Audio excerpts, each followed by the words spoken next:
Hi everyone, we're Mimicker. Here to introduce all kinds of knowledge, even stuff we didn't know about. Today, we're heading somewhere truly extraordinary.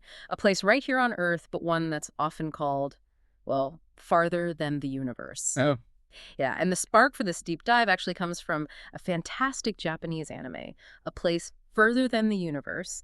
If you haven't seen it, it's about these four high school girls. They decide to chase this, seemingly impossible dream, getting to Antarctica. It's a really powerful story. Ambition, friendship, pushing boundaries, all to reach the planet's last great wilderness. and that title, it's so evocative, isn't it? A place further than the universe. It comes straight from Japan's first astronaut, Mamoru Mori.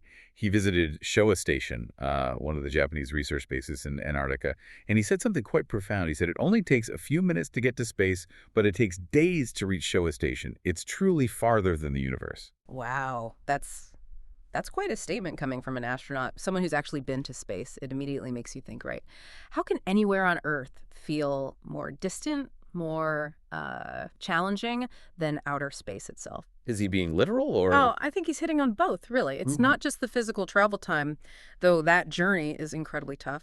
Maury's quote, "It just perfectly nails the essence of Antarctica. Its extreme remoteness, yeah.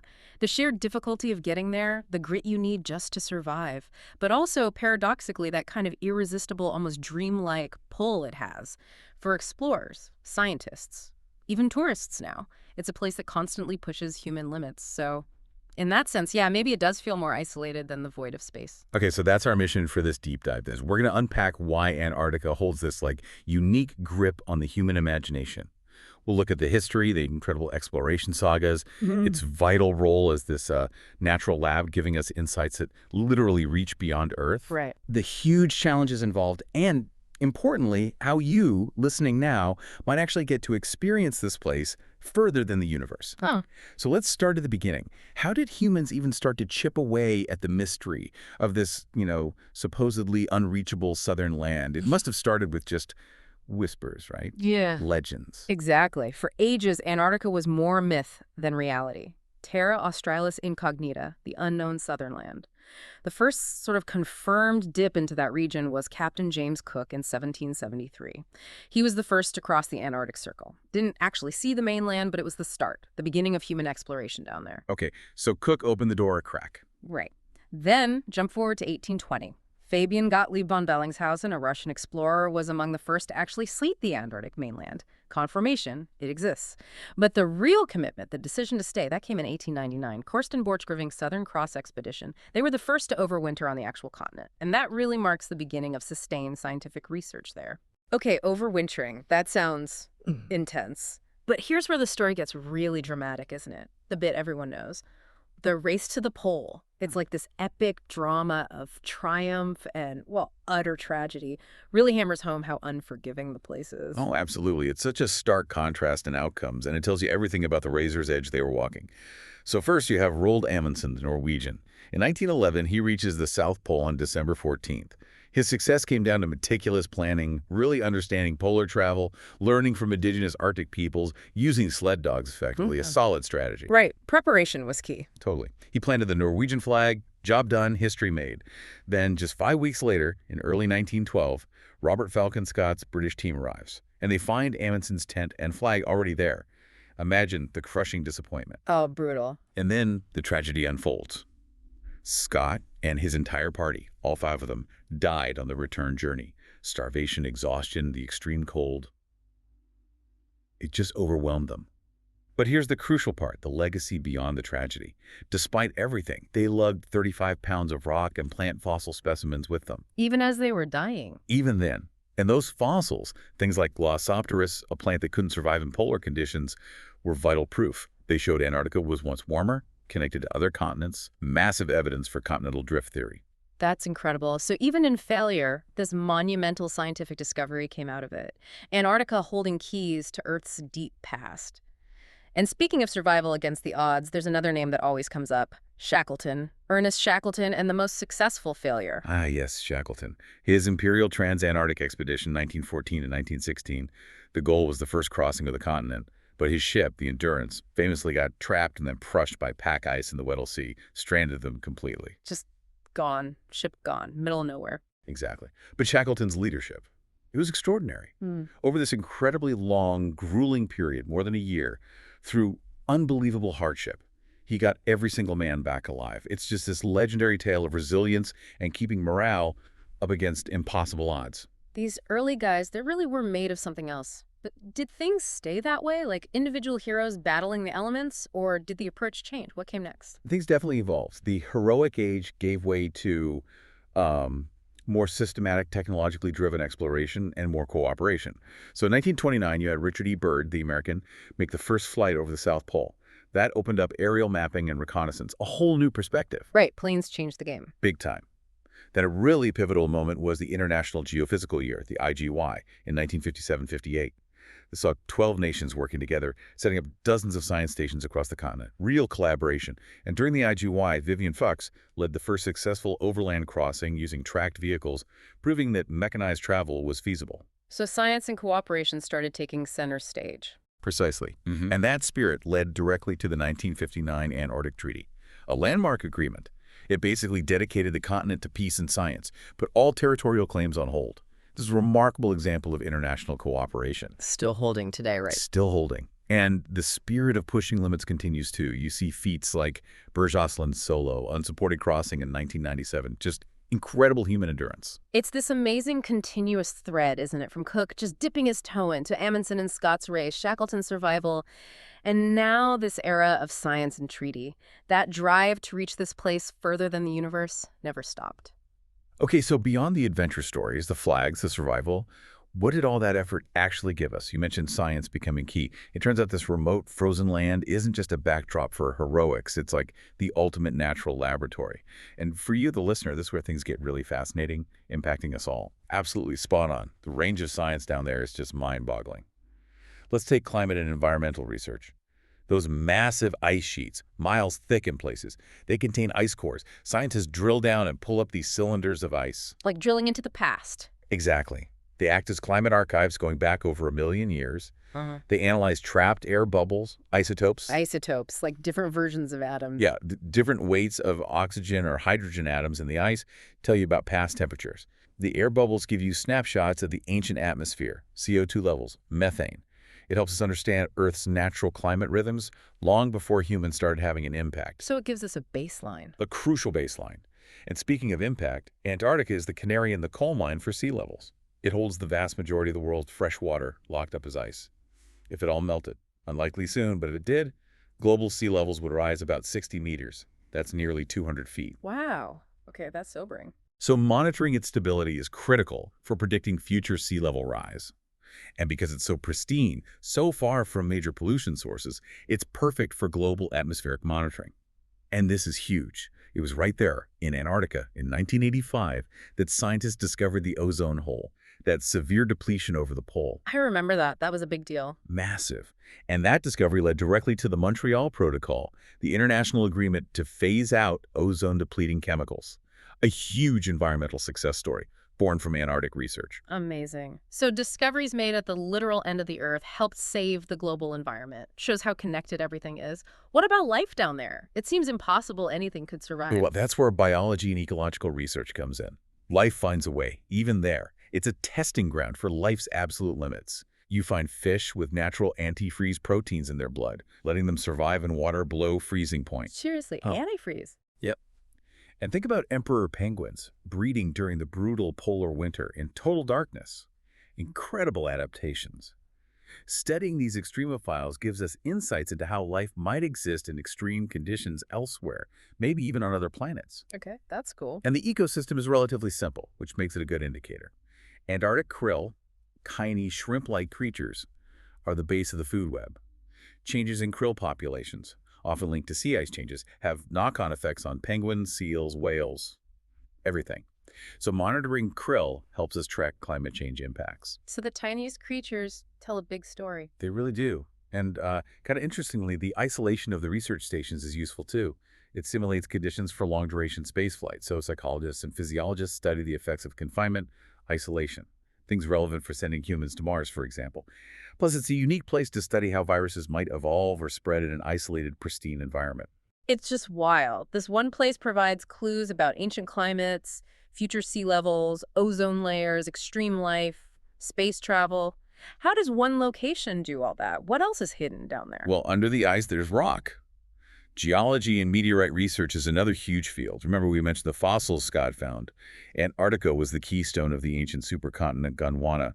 Finding Glossopteris fossils and rocks similar to those in South America, Africa, India, Australia, that was decisive proof for continental drift. The continents actually move. Right, so the land itself tells a story of planetary change. And it's also the world's best place to find meteorites. Meteorites, why there? Because it's a vast, cold desert covered in white ice. Dark rocks stand out incredibly well. And the ice floe acts like a conveyor belt, concentrating meteorites in certain areas where the ice erodes away. Tens of thousands have been found, just lying on the surface, including really rare ones from the Moon and Mars, like the famous ALH-8401 meteorite, which sparked debate about ancient Martian life. So we're finding pieces of other worlds Yeah. in Antarctica. Exactly. Little messengers from space, perfectly preserved by the cold, dry conditions. And speaking of space, astronomy and space science thrives there too. The Antarctic Plateau. It's high, incredibly dry, the air is stable, almost no water vapor, and there's zero light pollution for half the year. Perfect stargazing conditions then. Beyond perfect, especially for infrared and microwave astronomy. The conditions rival space-based telescopes for clarity. And then there's IceCube, the IceCube Neutrino Observatory. Neutrinos, those tiny ghost particles. The very same. IceCube uses a cubic kilometer of the Antarctic ice sheet itself as a detector.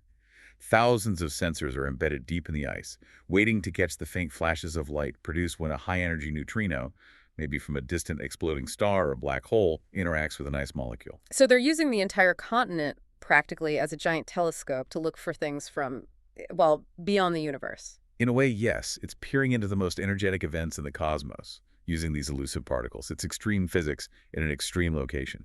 Okay, so now I'm really getting Mori's point. The remoteness isn't just a barrier, it's the key. The isolation, the pristine conditions, the unique geology and atmosphere, that's what allows these insights that reach, literally, further than the universe. Precisely. It's a natural laboratory unlike any other on Earth because it's been so untouched, so stable for so long. A window into the past, onto the planet, and out to the cosmos. Which brings us back to the challenge. If it offers so much, why is it still so hard to get there and work there? Let's revisit Maury's days to reach Showa Station. What makes it such an ultimate test, even with modern tech? Oh, the challenges are immense right from the start. Pre-departure prep is rigorous. You need top physical fitness, obviously, but also serious mental resilience. There's specialized training, cold weather survival, first aid, how to rescue someone from a crevasse. Crevasses, yeah, those hidden cracks in the ice. Terrifying. Absolutely. Then there's months of logistical planning. Food, fuel, medical gear, science equipment, backup, everything. Personal gear is crucial too. Layers, goggles, comms devices. Teams do intensive drills together before they go, simulating emergencies, building teamwork. You have to trust each other implicitly. Okay, so you're trained, kitted out, planned to the nth degree. Then you actually have to get there. Right, the trials of the journey. If you go and see, you likely cross the Drake Passage between South America and the Antarctic Peninsula. It's notorious. Some of the roughest seas in the world. Huge waves, violent storms, they call it the Drake Shake. 2 days of potential misery. Sounds fun. Or you fly. But landing planes on ice runways, that takes skill. And you face whiteout conditions. Where you can't tell sky from ground. Exactly. Everything's just white. Zero visibility. Incredibly dangerous. Plus, the extreme cold puts immense strain on aircraft engines and systems. Okay, you made it. You're there. Now you just have to live. Now you face the challenges of polar life. The cold is relentless. Interior winters go below -70°C. That's -94 Fahrenheit. Then you have this 6 months of continuous daylight in summer and 6 months of total darkness in winter. It messes with your body clock, your circadian rhythms, can lead to sleep problems, seasonal affective disorder. And the isolation. Huge psychological stress. In winter, research stations are totally cut off. No way in or out for months. You're living in close quarters with the same small group. Homesickness, friction. It happens. Sometimes leads to what they call winter over syndrome, anxiety, depression, irritability from the confinement. Resources must be tight, too. Extremely. Water comes from melting snow, strictly rationed. Fresh food is a luxury, mostly frozen or canned stuff. Power depends on generators. If they fail in winter, it's life-threatening. Medical facilities are basic. Serious illness or injury might mean waiting months for an evacuation flight. It sounds like living on another planet. It feels like it sometimes, yeah. And then If you're on an expedition out on the ice, you face sudden blizzards, whiteouts that appear from nowhere. The ice sheet looks flat, but it's hiding those crevasses. The travel roped together for safety. And the physical exertion, trekking, pulling heavy sledges. You need a massive amount of calories, like 6,000 a day, just to function. Exhaustion, hypothermia, frostbite are constant dangers. It really comes down to sheer willpower sometimes. Hearing all that, it really makes you respect what Amundsen, Scott, Shackleton, all of them achieved, and why even today it demands so much. It's not just a trip, it's an ordeal. It absolutely is. It tests everything: your body, your mind, your teamwork, your resourcefulness. It pushes human resilience to its absolute limit. It's a crucible, like you said earlier. So given all this extreme challenge, this farther than the universe remoteness, is it purely the domain of elite scientists and hardcore explorers? Or can someone like, our listener actually go there? Can you visit this dreamlike place? That's the interesting thing. Yes, you can. It's become more accessible, though still carefully managed. The main way for the public is Antarctic tourism. This happens during their summer, November to March. Specialized cruise ships, mostly leaving from Ushuaia in Argentina, sail down, usually to the Antarctic Peninsula. The bit that sticks out towards South America. Exactly. It's the most accessible part, relatively milder climate, tons of wildlife. So what do? You take zodiacs, these inflatable boats, cruising along icebergs, landing ashore to see huge penguin colonies, seals lounging around. Some trips offer kayaking, snowshoeing, even a polar plunge if you're feeling brave. Jumping into Antarctic waters. Purr. Yeah, it's quick. Some even offer camping overnight on the snow. But it's all very regulated. The International Association of Antarctica Tour Operators, IATO, has strict rules. Limit numbers ashore, disinfect boots between sites, keep your distance from animals. It's all about minimizing impact. Okay, that's good to hear, but I imagine it's not cheap. Definitely not. Yeah. You're typically looking at anywhere from, say, $8,000 US up to $30,000 or more for a standard 10-15-day trip. It's a significant investment. Right, so tourism is one way. Any others? Sure. There are chances for volunteering and academic participation. Sometimes environmental groups need volunteers for citizen science, helping collect samples, count wildlife, that sort of thing. National Antarctic programs might sponsor teachers, students, artists for short visits or projects. And the research stations themselves need support staff, chefs, doctors, mechanics, IT people. Those are proper jobs, often meaning you stay for a whole season or even winter over. A very different experience. Living and working there. Wow. And then, at the extreme end, you have commercial expeditions and polar challenges. For people who really want to push their limits, companies guide trips like skiing the last degree to the South Pole or climbing Mount Vinson, the highest peak. But really hardcore stuff. The really hardcore stuff requires exceptional fitness, previous experience, professional guides, and it's extremely expensive. Skiing to the pole could be upwards of $50,000, maybe even $100,000. Okay, so from a cruise ship glimpse to a full-on pole expedition, there are pathways depending on your budget and tolerance for hardship. Exactly. It's still challenging, still remote, but not entirely off limits anymore. Which, of course, brings up that crucial question. How do we manage this increasing access? How do we balance the human desire to experience this place with the absolute need to protect its unique, fragile environment? That's the ongoing challenge for the Antarctic Treaty nations and everyone involved. It's a delicate balance indeed. Thinking back from Scott's tragic last notes to tourists snapping photos of penguins today, Antarctica just keeps calling to us, doesn't it? It really does capture that dream farther than the universe feeling. It absolutely does. It stands as this powerful symbol, I think, a symbol of courage to face the unknown, a symbol of that deep human passion for exploration, and importantly, a symbol of how nations can cooperate peacefully for science and preservation. Yeah, that treaty aspect is huge, and maybe that extreme remoteness is exactly why it tests the human spirit so profoundly. What do you think? Is that the core of it? I think so. The sheer isolation forces collaboration. It demands resilience. It strips away the non-essential. You're confronted by nature at its most raw and powerful, but also by your own limits and capabilities and your reliance on others. It really shows what humans are capable of, good and bad, I suppose, when pushed to the edge. It's where our spirit meets its ultimate test. So for you, the learner, we hope this deep dive has kind of demystified Antarctica a bit, given you a sense of this incredible place, and maybe a final thought to leave you with. What frontier, maybe not a physical place, but a challenge or a goal in your own life still calls to your spirit? What feels like your place further than the universe that invites discovery and tests your limits? Okay, that wraps up this deep dive. Thanks so much for joining us. Yeah, hope you enjoyed it.